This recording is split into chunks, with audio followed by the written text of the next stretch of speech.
আতাউল্লাহ শাহ বুখারী রহমতুল্লাহ আলাই, ওনার নাম তো শুনছেন না? বড় মুজাহিদ ছিলেন, বড় মুজাহিদ ছিলেন। রওজা পাক থেকে নবীজি ওনাকে সালাম পাঠাইছেন মৌলানা আবদুল্লাহ দরখাস্তি রহমতুল্লাহ আলাইয়ের মাধ্যমে। একটু জোরে করে বলেন না সুবহানাল্লাহ। মৌলানা আবদুল্লাহ দরখাস্তি রহমতুল্লাহ আলাই রওজা পাকে সালাম দিয়েছেন। সালাম দিয়ে তার কিছুক্ষণ পরে ঘুমাইছেন। ঘুমের পরে নবীজির সঙ্গে দেখা। আবদুল্লাহ দরখাস্তি রহমতুল্লাহ আলাই রওজা পাকে সালাম দিয়েছেন। সালাম দিয়ে হাফেজে হাদিস ছিলেন, নামের হাফেজে হাদিস না, এবং সত্যিকার হাফেজে হাদিস ছিলেন মৌলানা আবদুল্লাহ দরখাস্তি রহমতুল্লাহ আলাই। আমি ওনাকে দেখছি, ওনার বয়ান শুনছি। তখন আমার বয়স সম্ভবত 15 কি 16 হবে।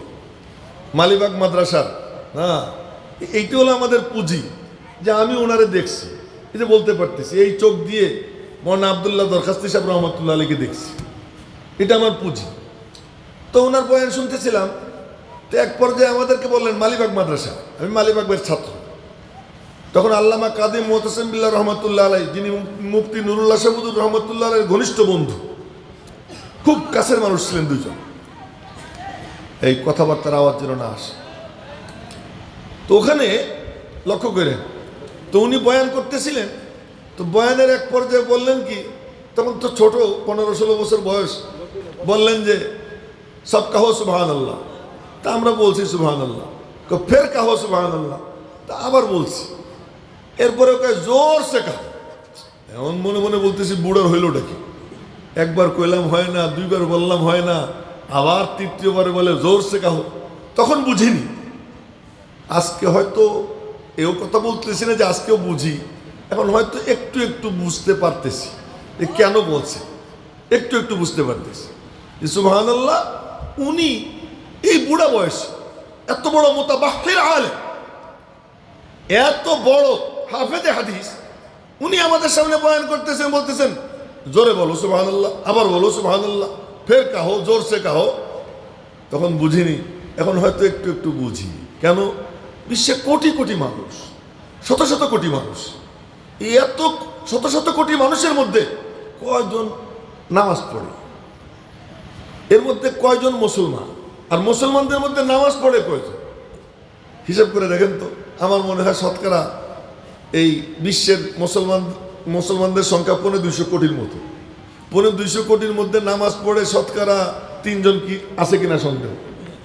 তো এই এত শত শত কোটি মানুষের মধ্যে, ভিড়ের মধ্যে যে কয়জন বলে সুবহানাল্লাহ, আল্লাহ তুমি পাক, তো আল্লাহ তার উপরে এত খুশি হয় যে আল্লাহ তাআলা ঘোষণা করেন, এত মানুষের ভিড়ের মধ্যে মাত্র তোরা কয়েকজন আমারে পাক বলতেছিস, যা আমি আল্লাহ তোদেরকে পবিত্র বানিয়ে দিলাম।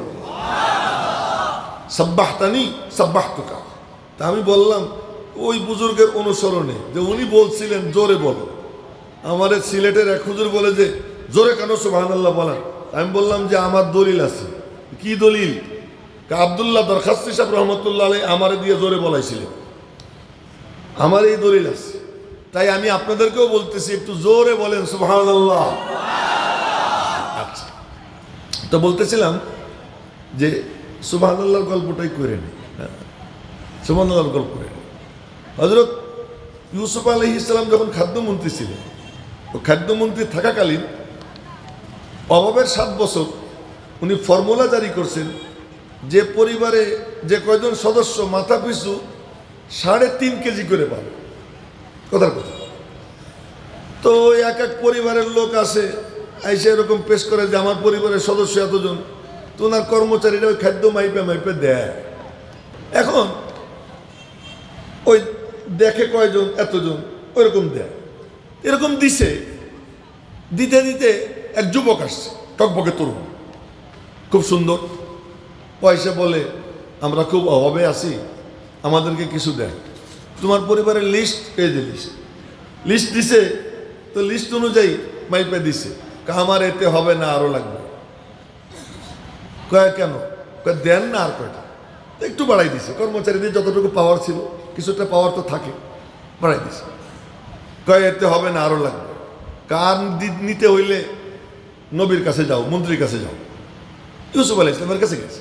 আসসালামু আলাইকুম ইয়া নবী আল্লাহ। গিয়ে সালাম দিছি, আসসালামু আলাইকা ইয়া নবী আল্লাহ। সালামের তরিকা এইটাই, আগে সালাম পরে ডাক, আসসালামু আলাইকা ইয়া নবী আল্লাহ, সালাম আপনার উপরে হে আল্লাহর নবী, আসসালামু আলাইকা আইয়ুহান নবী। কোরআনে কারিমে আল্লাহ আত্তাহিয়াতুর মধ্যে আল্লাহ তাআলা শিখিয়েছেন যে নবীজিরে কেমনে সালাম দিতে হবে। আসসালামু আলাইকা আইয়ুহান নবী, সালাম তোমার উপরে হে নবী। আর আমি বলি কি, ইয়া নবী সালাম আলাইকা, ও নবী আপনার উপরে সালাম। না, মিলল না তো। আল্লাহ দিছেন কেমনে, আগে সালাম পরে ডাক। তো সালাম দিতে হবে আগে, ডাকটা কি পরে। আচ্ছা, তো গিয়ে সালাম দিছে, আসসালামু আলাইকা ইয়া নবী আল্লাহ। উনি সালামের জবাব দিছেন, কি বাবা? কই যে আমারে আপনার কর্মচারীরা বললাম আরো দিতে, কিন্তু দিল না। কি পরিমাণ দিছে? এই পরিমাণ দিছে। তোমার তো যা সদস্য সে তুলনায় তো বেশি দিছে। না, আমারে আরো কিছু দেন। তো উনি মন্ত্রী, ওনার পাওয়ার অনুযায়ী আরো কিছু বাড়াই দিছে। আমার এতে হবে না, আরো লাগবে। তার মানে তোমার তো অনেক দেওয়া হয়েছে। কাল্লাহ আরাফতানি লা আরদাইতানি, যদি আমারে চিনতেন তাহলে আপনি আমারে খুশি করে দিতেন। তা কে তুমি? মনে পড়েনি। হ্যাঁ বলতেছে, মনে পড়েনি জুলাইখা আপনারে আটকাইছিল 7টা গেট বন্ধ করে। কাহা মনে পড়ে? তখন আপনি দৌড় দিছিলেন, আর দরজা একটা একটা করে খুলতেছিল, আর জুলাইখা পিছে পিছে দৌড় দিয়া পিছন থেকে পাঞ্জাবি টাইনে ধরে, আর 7ম দরওয়াজা যখন খুলে যায়, তো সামনে বাদশা, পিছনে তার বউ, মাঝখানে আপনি।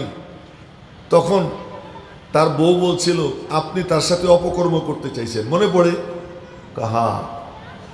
তখন কিন্তু আপনি দোষী হয়ে গেছেন। আপনার পবিত্রতা ঘোষণা করছিল একটা ছোট্ট বাচ্চা দুলনায় দুলতেছিল, মনে পড়েনি তার কথা? কাহা মনে পড়ে। ওই দুলনার বাচ্চা তখন বলে কি, ওয়াশাহিদা শাহিদুম মিন আহলিহা ইন কানা কামিসুহু কুদ্দা মিন কুবুল ফাসাদাকাত ওয়া হুয়া মিনাল কাযিবিন ওয়া ইন কানা কামিসুহু কুদ্দা মিন দুবুর ফাকাযাবাত ওয়া হুয়া মিনাস সাদিকিন। পাঞ্জাবি যদি সামনে ছেঁড়া হয় তাহলে ইউসুফ মিথ্যাবাদী, আপনার বউ ঠিক। আর যদি পাঞ্জাবি পিছনে ছেঁড়া হয় ইউসুফ সত্যবাদী, আপনার বউ কালপিট। তখন বাচ্চা দেখলো পিছনে পাঞ্জাবি ছেঁড়া, আর বলল যে আপনি নির্দোষ, আর আপনার নিজের বউরে বলল তুমি দোষী, মনে পড়ে? কাহা? সেই দুলনার বাচ্চাটাই আমি। সুবহানাল্লাহ জোরে কয় না? আরো জোরে কর না সুবহানাল্লাহ। এই যে একজন ঘুমাইতেছে, ওনারা জাগাই দেন। দু একজন যা ঘুমায় তাও সামনে বসে ঘুমায়, পিছনে হলে সমস্যা ছিল না। আর ওই যে ওনারা যে আলাদা আলাদা বসে রয়েছেন, আপনারা কি ভিন্ন মাহফিলে না এই মাহফিলে? আমি বুঝতেছি না কিছু। এই মাহফিলে হইলে সাথে মিশে বসেন, আর যদি মাহফিল আলাদা হয় ভিন্ন কথা। মাহফিল যদি এইটা হয় তাহলে আগে মিশে বসে, সুন্দর করে বসে।